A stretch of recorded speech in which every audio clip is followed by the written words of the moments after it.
मैं इस काबिल तो नहीं हूँ कि इन तमाम लोगों के सामने ठहर, मगर मुफ्ती अबू बकर साहब ने मुझे ये ज़िम्मेदारी सौंपी है, तो अल्लाह मेरी मदद करे कि मैं कुछ ऐसी बात कर सकूं जो मेरे अपने आप के लिए और तमाम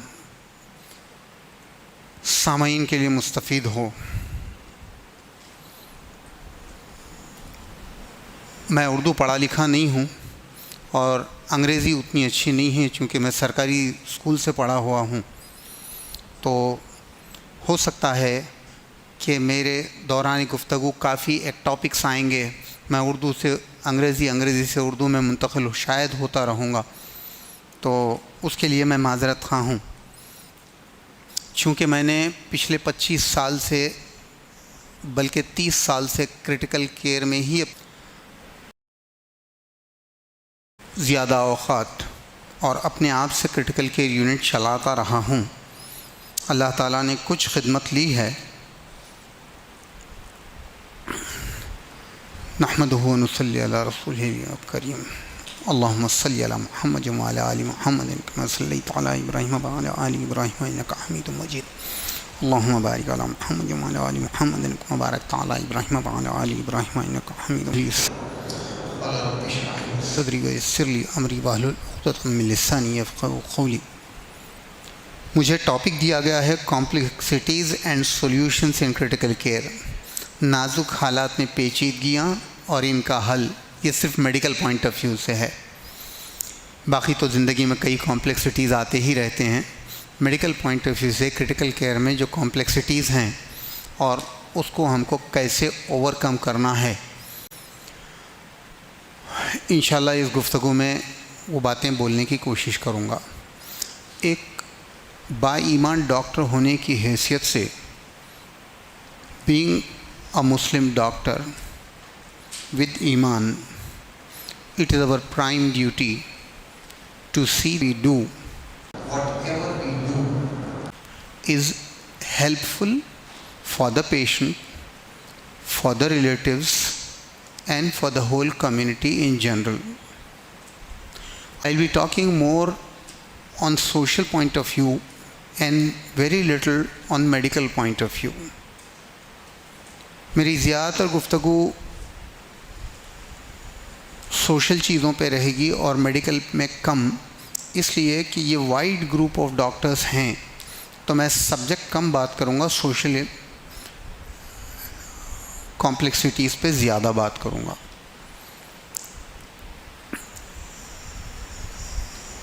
क्रिटिकल केयर ऐसी चीज़ है जहाँ हमेशा टीम वर्क रिक्वायर्ड होता है और it deals with human responses to life-threatening conditions.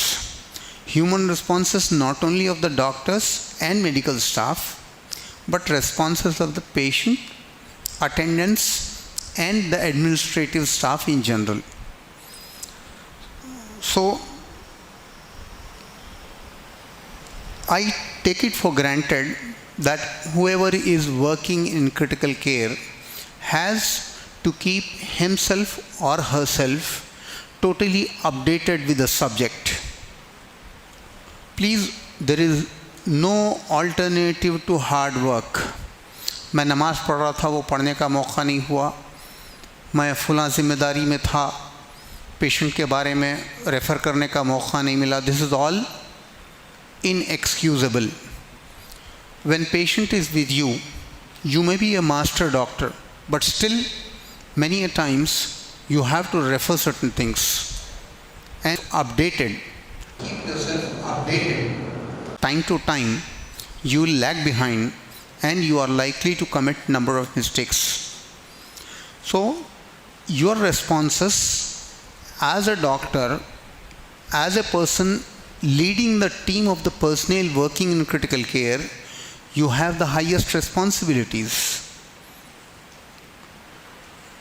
So you have to take care of your staff, you have to take care of your management, you have to take care of the patient, you have to take care of the patient's relatives, depending upon the circumstances and illness of the patient. चलते चलते मैं एक जिक्र करता हूँ, मेरी initial practice में एक तहसीलदार, उसकी बीवी और 2 बच्चे आते थे. कोई रेस्पिरेटरी इन्फेक्शन हुआ, मुझे रेफ़र किया गया था केस, और वो पेशेंट था रीनल फेलियर का, who was preparing to get renal transplant done. उसका क्रिएटिन बढ़ा हुआ था, रेगुलर मेंटेनेंस हीमोडायलिसिस पे था वो.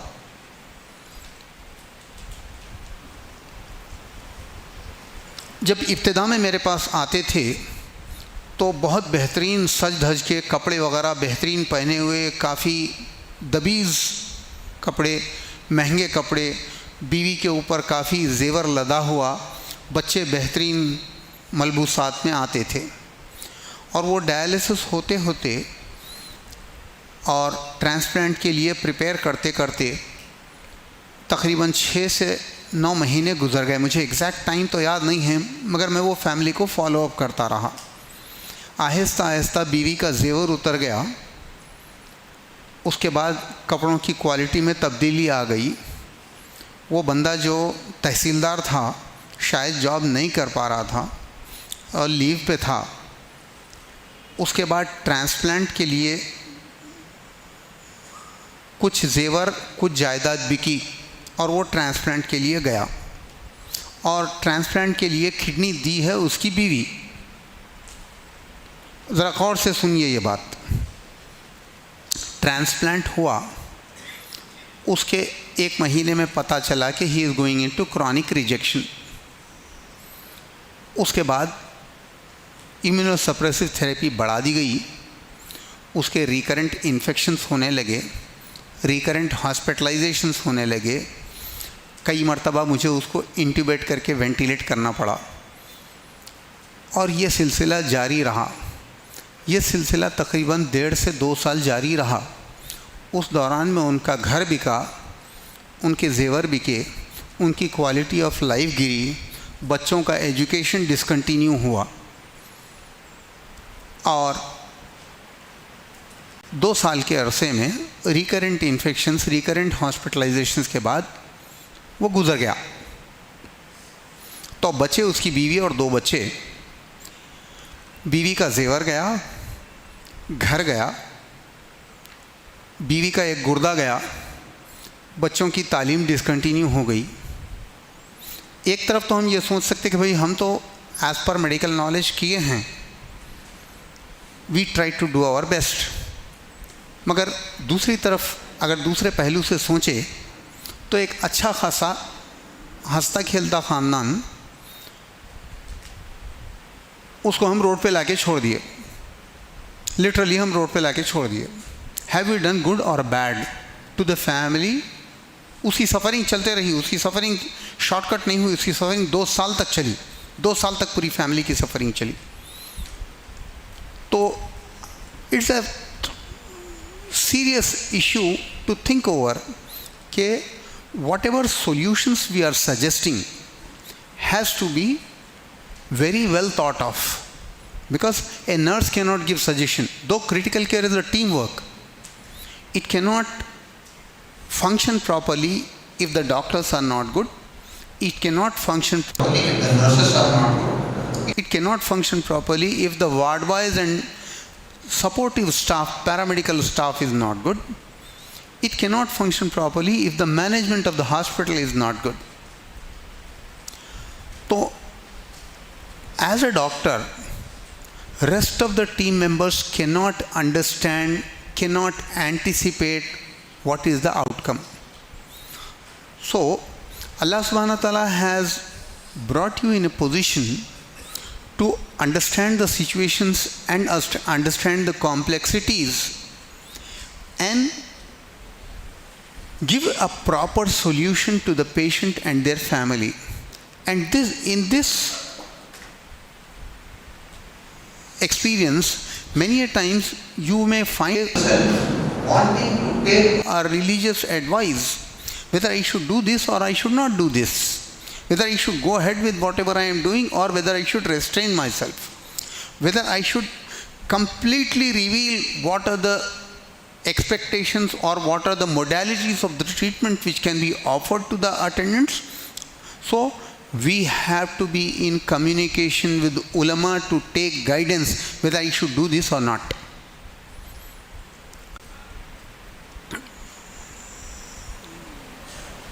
In all this, our effort has to be targeted, our concentration has to be towards the patient, first towards the patient, that patient should get the optimal care. Optimal mean बेहतरीन possible मेरे circumstances में जो care मैं दे सकता हूँ वो मुझे देना चाहिए. मेरे सर्कमस्टांसेस ऐसे नहीं हो सकते कि मैं एक ट्रस्ट हॉस्पिटल में काम करूं और ये तवक्को करूं कि मुझे वो लीलाबेन हॉस्पिटल या अपोलो इंद्रप्रस्थ हॉस्पिटल की फैसिलिटीज़ प्रोवाइड करें. तो मेरे सर्कमस्टेंसेस में मैं क्या पॉसिबल केयर दे सकता हूं, मेरी नीयत ऐसी होनी चाहिए.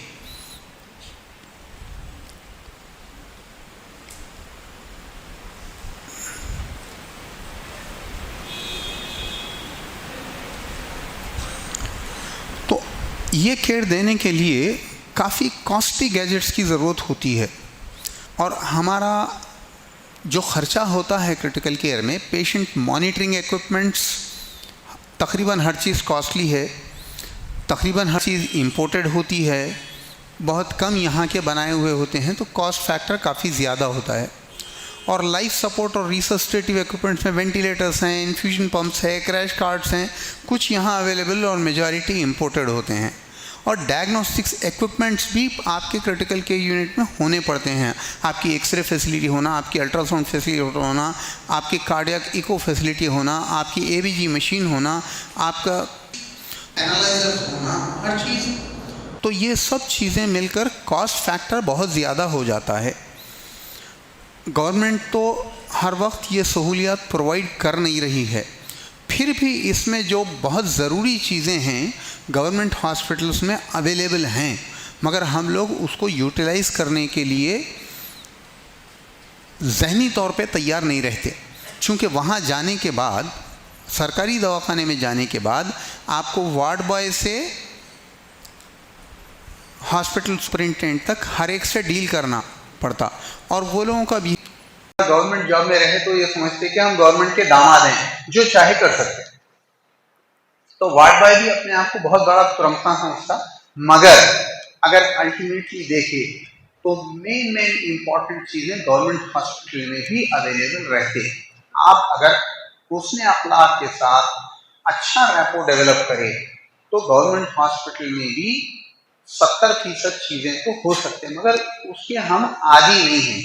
हमारे पास उतना सब्र नहीं रहता, हमारे पास उतनी इंकिसारी नहीं रहती. हम ये चाहते हैं कि हम जाते ही जैसा कॉरपोरेट में हमारी आओ भगत होती वहां पर भी होना चाहिए, जो नामुमकिन है. गवर्नमेंट हॉस्पिटल में भी रिजल्ट्स अच्छे निकलते हैं. हाँ, ये जरूर होता है कि कई लापरवाहियों से नताइज खराब भी होते हैं, मगर हम अगर उसने अखलाक के साथ अच्छी तरीके से डील करें तो आपके पास गरीब से गरीब को भी देने के लिए सोल्यूशन है और औसत दर्जे को भी देने के लिए और अमीर तबके को भी देने के लिए. ये आप एज ए डॉक्टर डिसाइड करना है आपको. अगर मेरे पास एक क्लर्क का बच्चा लाके शरीक करे और मेरे कॉर्पोरेट हॉस्पिटल में न्यूमोनिया और ARDS से एडमिट हुआ और मैं उसको इंट्यूबेट कर देना चाह रहा हूँ, तो 1 दिन बर्दाश्त करेंगे, 2 दिन बर्दाश्त करेंगे, मैक्सिमम 1 हफ्ता बर्दाश्त करेंगे, उसके बाद कहाँ से लाएंगे पैसे? क्योंकि कॉर्पोरेट में मैं काम करता हूँ, कॉर्पोरेट में मैं उसको इंट्यूबेट करके वेंटिलेट कर दिया तो रोजाना 1 लाख से 2 लाख रुपए खर्चा हो जाता है उसका, कहाँ से लाएंगे?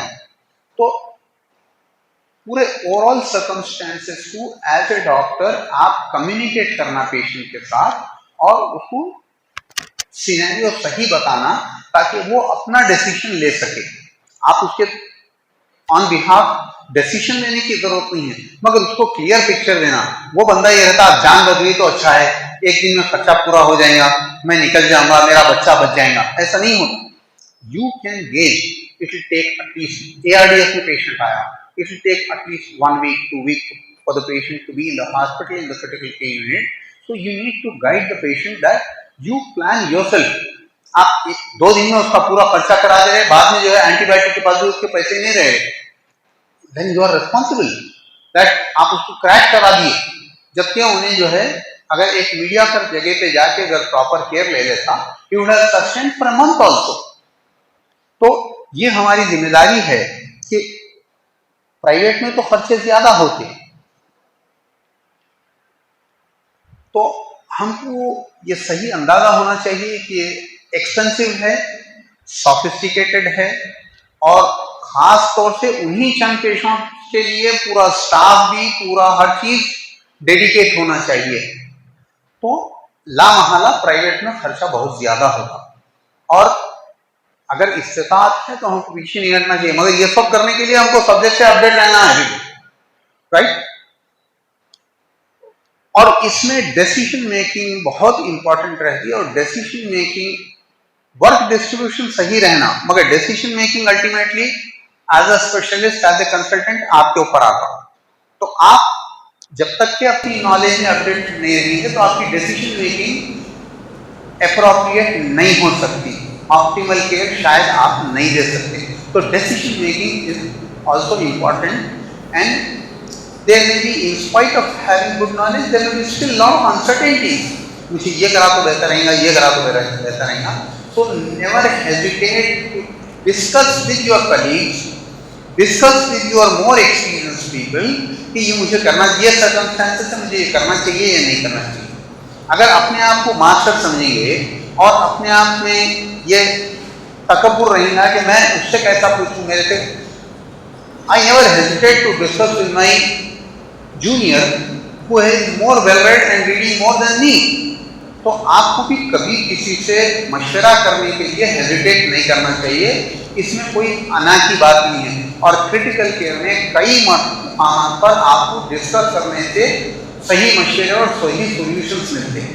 और जब पेशेंट के अटेंडेंट से भी डील कर रहे हैं आप, तो ये इंकिसारी से बोलना चाहिए कि भाई मेरी समस्या मैं ये कर रहा हूँ, आप किसी से भी मशवरा कर सकते, अगर इससे अच्छा कोई सोल्यूशन ला सकते और मैं समझूं कि साइंटिफिकली ये अच्छा सोल्यूशन है, this is a better option than what I am practising, then I definitely implement it, provided my brain, my knowledge accept it as a scientifically proper suggestion.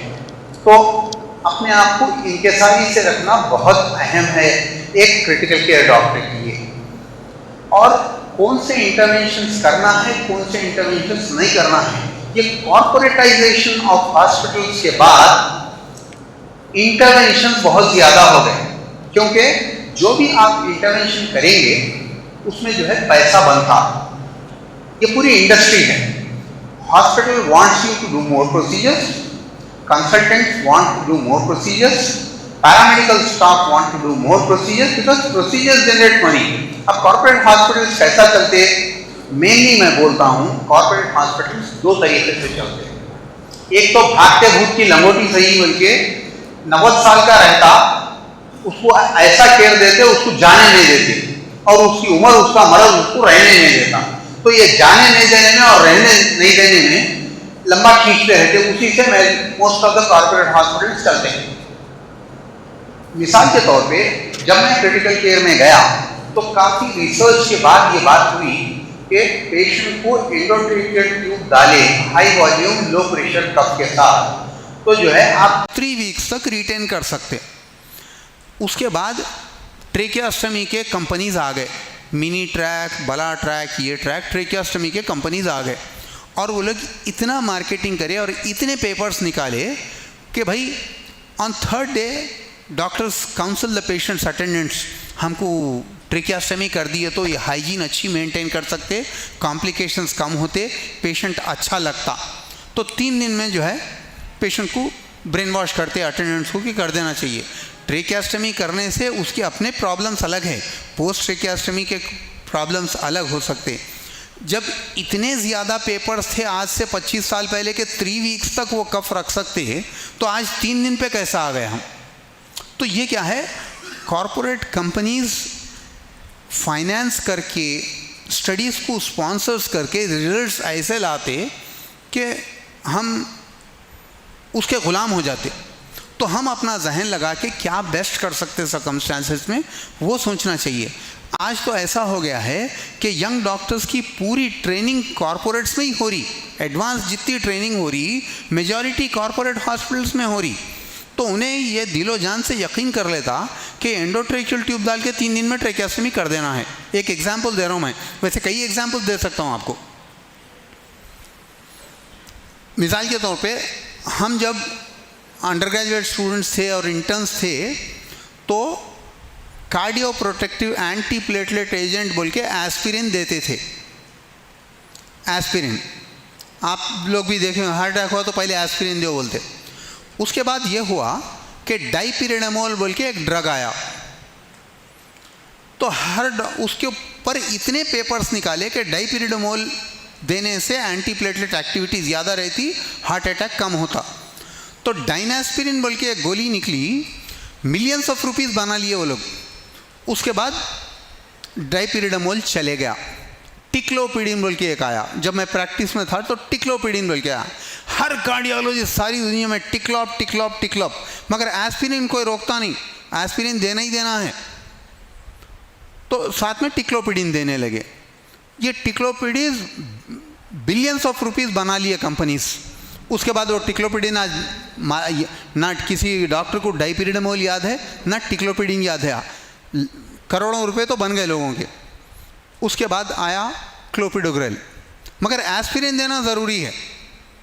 तो बेसिक ड्रग एस्पिरिन से भी वही काम होता 99.9% जो ये तमाम ड्रग से हो रहा। मगर आपका ब्रेन वॉश ऐसा होता है कि अरे वो कैसा नहीं थे, पेशेंट मर जाएगा। आप बाहर गए तक मेरी जिम्मेदारी, जैसा वो ड्रग लिया तो तेरी जिम्मेदारी कहाँ है रे भाई। तो क्रिटिकल केयर में हम हर रोज़ दाखिल होने से पहले अल्लाह ताला से दुआ करना है कि अल्लाह ताला हमको सही सिमत में गाइड करे। हमसे जो भी डिसीशंस जहन से और दिल से निकले वो हर एक के हक़ में अच्छे हों और हमारे जहन पे फाइनेंशियल कंस्ट्रेंट्स नहीं रहना। पहली प्रायोरिटी पेशेंट, उसके बाद फैमिली, उसके बाद उसका मर्ज़। तो इसमें यह होता कि पेशेंट क्रिटिकली इल रहा तो टाइम टू टाइम पेशेंट के हेल्थ में चेंजेस आते, तो आप रेजिलिएंट रहना, मेरे को वक्त पे ये डिसीजन लेके अड़ावा नहीं रहना उसके ऊपर। मुझे अगर पेशेंट की तबलीगी के हिसाब से मुझे कुछ और डिसीजन लेना है तो और डिसीजन लेना, और मशवरा करना है तो और मशवरा करना। तो क्रिटिकल केयर में काम करते वक्त आदमी रेजिलिएंट होना, यानी मेरे इरादों पे मैं बिल्कुल अटकावा नहीं रहना, क्योंकि वहाँ हमारी तवक्को के ख़िलाफ़ कई चीज़ें हो सकते और उस हिसाब से हमको काम करना पड़ता। क्योंकि हम जो काम कर रहे वो काफ़ी कॉम्प्लेक्स सर्कमस्टांसिस में काम करते हैं हम लोग। वहाँ पर इंजीनियरिंग का भी रिक्वायरमेंट रहता, वहाँ नर्सिंग का भी स्ट्रेसफुल रिक्वायरमेंट रहता, वहाँ रेस्पिरेटरी थेरेपिस्ट का भी इन्वॉल्वमेंट रहता, वहाँ टेक्नीशियंस बहुत ज़्यादा रहते, इक्विपमेंट्स बहुत ज़्यादा रहते। ये तो खैर गैर ज़रूरी है, कई किस्म के इंटेंसिव केयर यूनिट्स हैं। तो ये करने के लिए, सहूलत के लिए हमको एक प्रोटोकॉल बना लेना है कि इस प्रोटोकॉल के तहत हमको काम करना है।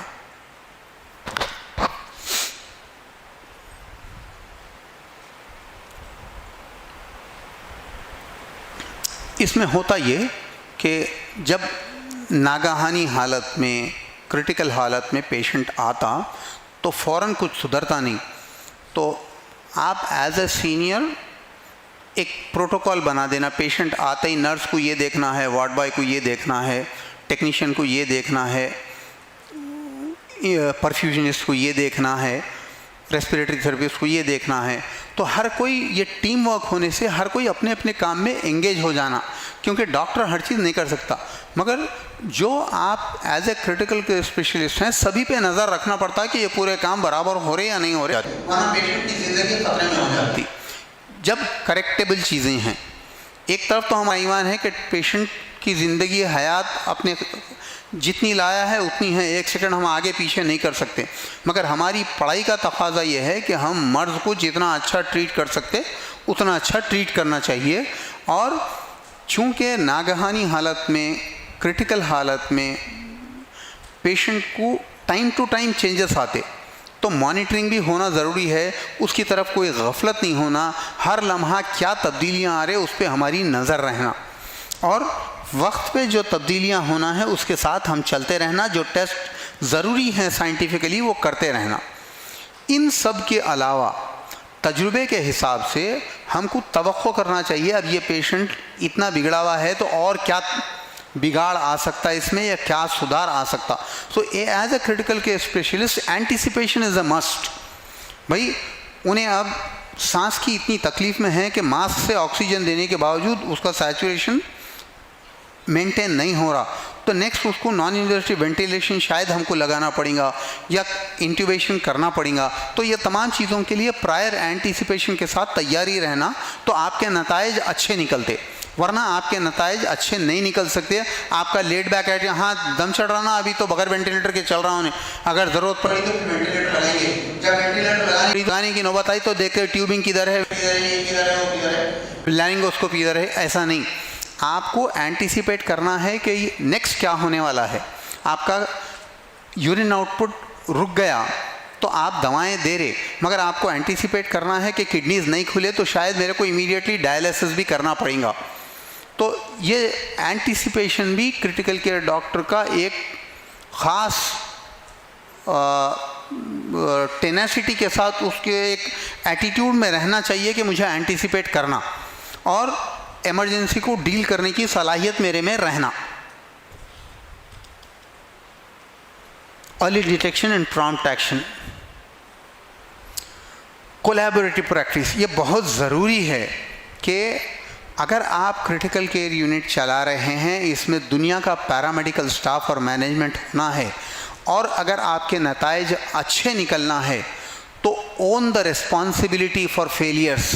कोई भी चीज़ मर्ज़ी के मुताबिक नहीं हुई तो आप उसकी जिम्मेदारी लीजिए। हाँ, मैं वार्ड बॉय को वो इंस्ट्रक्शन सही नहीं दिया था, उसलिए पेशेंट की पोजीशनिंग गलत हुई और कैथेटर निकल गया। आप वार्ड बॉय को अपने तरीके से समझाइए, मगर अल्टीमेट जिम्मेदारी तो आप ओन द रिस्पॉन्सिबिलिटी। और बहुत क्रिटिकल पेशेंट अच्छा होके निकल गया तो give the credit to the team. जो अच्छा हुआ उसके लिए आप उसकी जिम्मेदारी अपने टीम को दीजिए, और जो बुरा हुआ उसकी जिम्मेदारी कबूल करके उसको करेक्ट करने की कोशिश करिए, तो आपका यूनिट बहुत अच्छा चलता। नर्स भी कोऑपरेट करती, वार्ड बॉयज़ भी कोऑपरेट करते, पूरा पैरामेडिकल स्टाफ कोऑपरेट करता। तो ये बेसिक प्रिंसिपल है क्रिटिकल केयर में कि own the responsibility for failures and give the credit for success to your team. और कभी भी दूसरे स्पेशलिस्ट से मशवरा करने के लिए ज़रा भी हेजिटेट नहीं करना। आजकल किसी भी स्पेशलिस्ट से, सब स्पेशलिस्ट से मशवरा करने के लिए कॉस्टली अफेयर हो गया, मगर आप एक फ़ोन उठा के मशवरा कर सकते, कोई ख़ास नहीं है।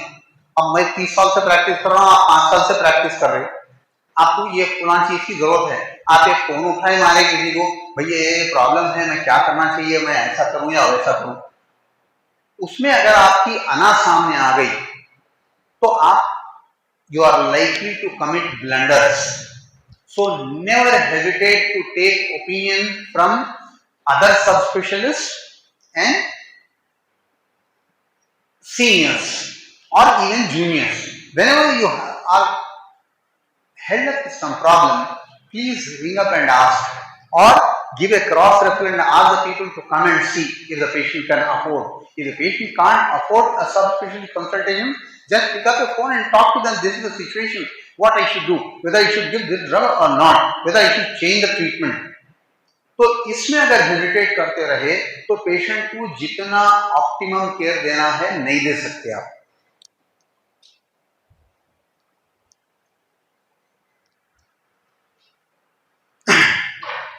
Crisis intervention and stress reduction.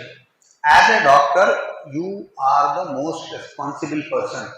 Nurse भी स्ट्रेस में रहती, थेरेपिस्ट भी स्ट्रेस में रहता, पेशेंट के अटेंडेंट्स भी स्ट्रेस में रहते, खुद आप स्ट्रेस में रहते, तो आपको दूसरों का स्ट्रेस कम करते हुए अपने स्ट्रेस को टेक केयर करना चाहिए।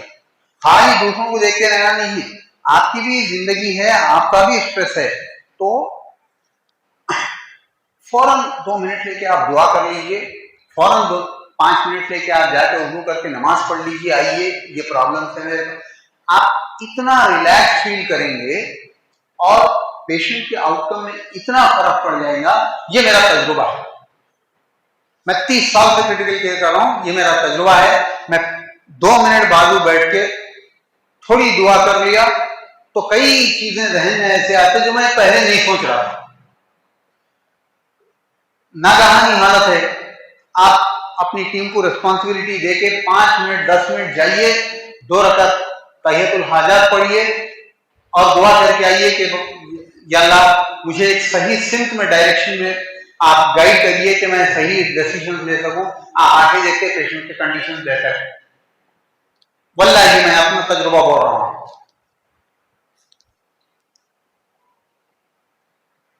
तो क्रिटिकल केयर में काम करने के लिए ये 7 C's पे हमको हमेशा ध्यान देना चाहिए। एक तो कंपैशन, मेरे को दिल से हमदर्दी रहना मेरे पेशेंट के साथ, पेशेंट की फैमिली के साथ, मेरे अपने स्टाफ के साथ, सबके साथ हमदर्दी रहना मेरे को कि मैं जो काम करूंगा इसमें हर एक का भला होना, किसी के ऊपर ज्यादा नुकसान नहीं होना।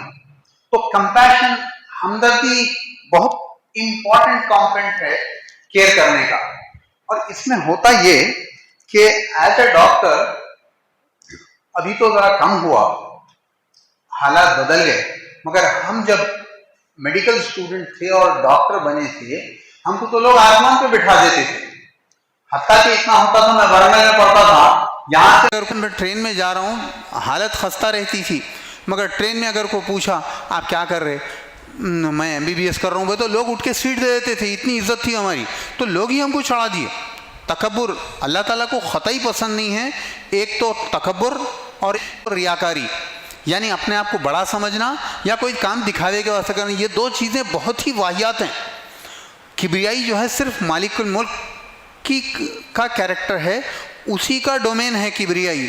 हमारे पास अगर हम ये सोचें कि मैं बड़ा हो गया तो मैं ज़रूर गिरूंगा नीचे, तो तकब्बुर एक मुसलमान के पास रहना ही नहीं। इंसानी फितरत है, कहीं ना कहीं आ जाता तो हम बार बार अपने में सोचते रहना कि मेरे पास तकब्बुर नहीं रहना, तकब्बुर मुझे लेके डूबता। दूसरा, दिखावे के लिए कुछ नहीं करना। आपका स्टाफ भी और पेशेंट के अटेंडेंट भी सब इतने इंटेलिजेंट रहते कि आप कौन सा काम सिंसियरली कर रहे, कौन सा काम दिखावे के लिए कर रहे, वो लोग गेज कर ले सकते। अल्लाह ताला तो अल्लाह ही है, और अल्लाह ताला ऐसे आदमी को केयर ही नहीं करते जो दिखावे के लिए काम करता। चाहे मैं अच्छा काम करूं, नमाज पढ़ूं, इबादत करूं या हुकूकुल इबादत अदा करूं, अगर मैं दिखावे के लिए कर रहा हूं तो उसमें जो है सिंसियरिटी अगर नहीं रही तो आउटकम भी अच्छा नहीं रहता। तो हम अपने आप को बड़ा नहीं समझना, हमारे में इनकिसारी रहना, और हम दिखावे के लिए नहीं करना, तभी हमारे अंदर दूसरे के साथ हमदर्दी आ सकती।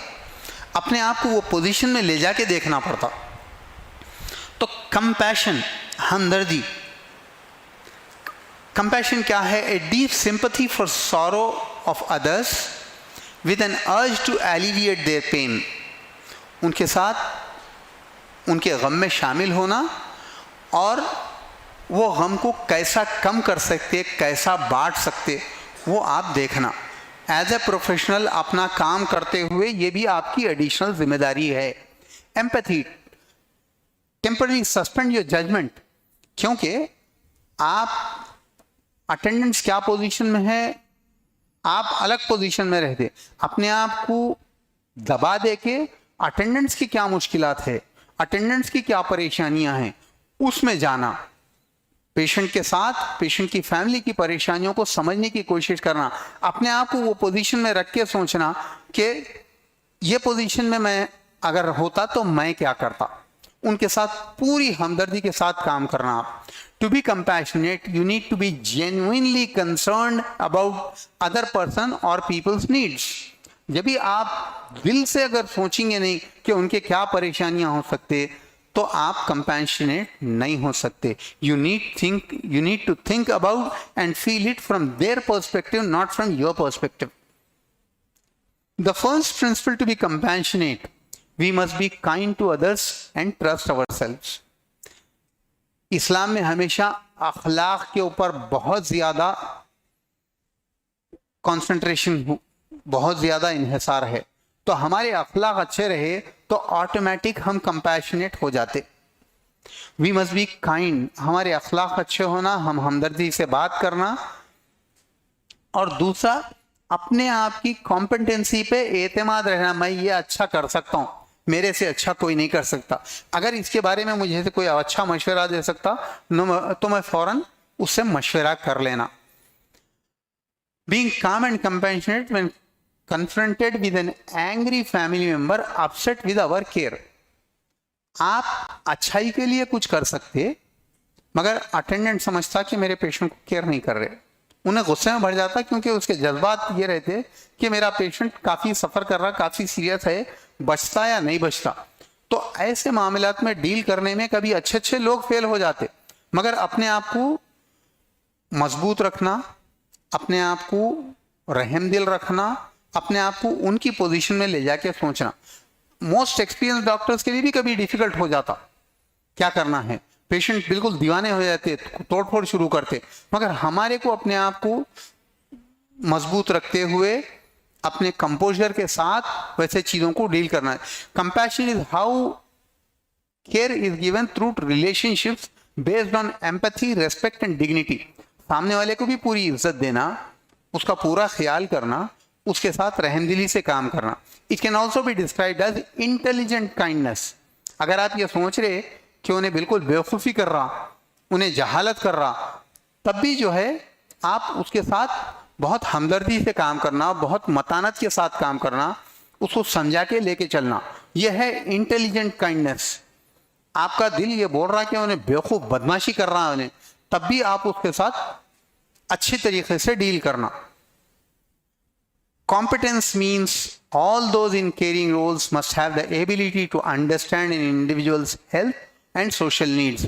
ये लास्ट पॉइंट क्या है, हम प्रोफेशनली कॉम्पिटेंट रहना. और प्रोफेशनली कॉम्पिटेंट रहने के लिए हमारा सब्जेक्ट अच्छा होना, हमारी थिंकिंग अच्छी होना, हमारा हार्ड वर्क होना. विलियम वर्ड्सवर्थ की सेइंग है, great people were toiling in the night when rest of the people were sleeping. मेरे को एग्जैक्टली बोलना नहीं आ रहा उसके वर्ड्स में.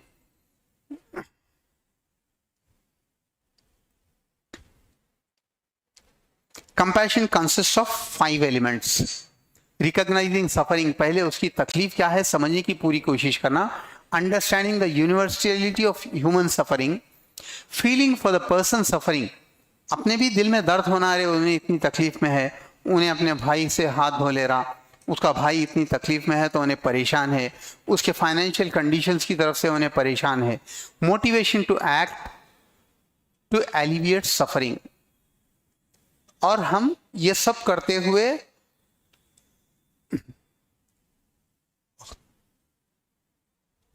कितना time. The principle of compassion lies at the heart of all religious, ethical and spiritual conditions, calling us always to treat all others as we wish to be treated ourselves. अगर किसी को आप treat कर रहे, एक बड़ी औरत है, मेरी माँ उस जगह पे रहती तो मैं क्या डिसीजन लेता था, मेरी बहन उस जगह पे रहती तो मैं क्या डिसीजन लेता था, मेरे चचा उस जगह पे रहते तो मैं क्या डिसीजन लेता, मेरे वालिद उस जगह पे रहते तो मैं क्या डिसीजन लेता, मेरा भाई उस जगह पे रहता तो मैं क्या डिसीजन लेता. हम पेशेंट के बारे में वही डिसीजन लेना चाहिए, अपने आप को वो पोजीशन में रख के, अगर मैं वो पोजीशन में होता तो क्या डिसीजन लेता. ये बहुत अहम बात है. इसमें कम्युनिकेशन है, राब्ता कायम करना. अभी मतीन साहब बोल रहे थे कि कम्युनिकेशन स्किल्स जमात में गए तो डेवलप हो जाते, यानी हर एक से राब्ता करना. हम बड़ों की सोहबत में बैठे तो हमारे कम्युनिकेशन स्किल्स ऑटोमेटिकली डेवलप थे. How to break the ice, दो अजनबियों के बीच में कैसा हम अच्छी गुफ्तगू में मुब्तला हो सकते. Speak in such a way that others love to listen to you. आप इतनी अच्छी बात करना कि सामने वाला मुतासिर हो जाना, उन्हें खुश हो जाना, आपकी बात सुनने पे पूरी मुतवज्जे हो जाना उन्हें। और आप सामने वाले को ऐसा सुनना कि उन्हें listen in such a way that others love to speak to you, अपने दिल का हाल खोल के बयान कर देना उन्हें। यह बहुत अहम बात है। कंसिडरेशन, गौर करना, और आपसी इख्तिलाफात को बहुत इंटेलिजेंटली डील करना। सामने वाला समझ सकता कि ऐसा ही करे तो अच्छा है, मगर आप एक मेडिकल डॉक्टर होने की हैसियत से सोचते कि नहीं नहीं वो मुनासिब नहीं है, ये करना है। Carefulness, consistency. आप एक बात बोल रहे हैं अटेंडेंट्स को, फिर थोड़ी देर के बाद दूसरी बात बोल रहे हैं, ऐसा नहीं होना। आप पहले क्लियर रहना आइडिया में कि मुझे ये करना है और यही मशवरा देना है, यही स्टेप लेना है। अगर आप बार बार बात बदलते रहे तो अटेंडेंट्स का कॉन्फिडेंस चले जाता। तो आप अपने करीब क्लियर रहना कि मुझे क्या करना है।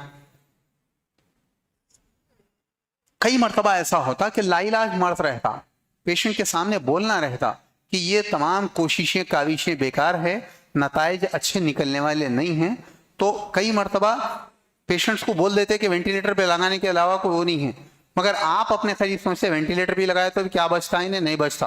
तो साइंटिफिकली आप ये सोच रहे हैं कि वेंटिलेटर पे लगाने के बाद भी इन्हें बाहर नहीं निकल सकता, मौत बरहक है, तो फिर आप ऐसा मशवरा नहीं देना उसको, मेरी जाती तौर पे।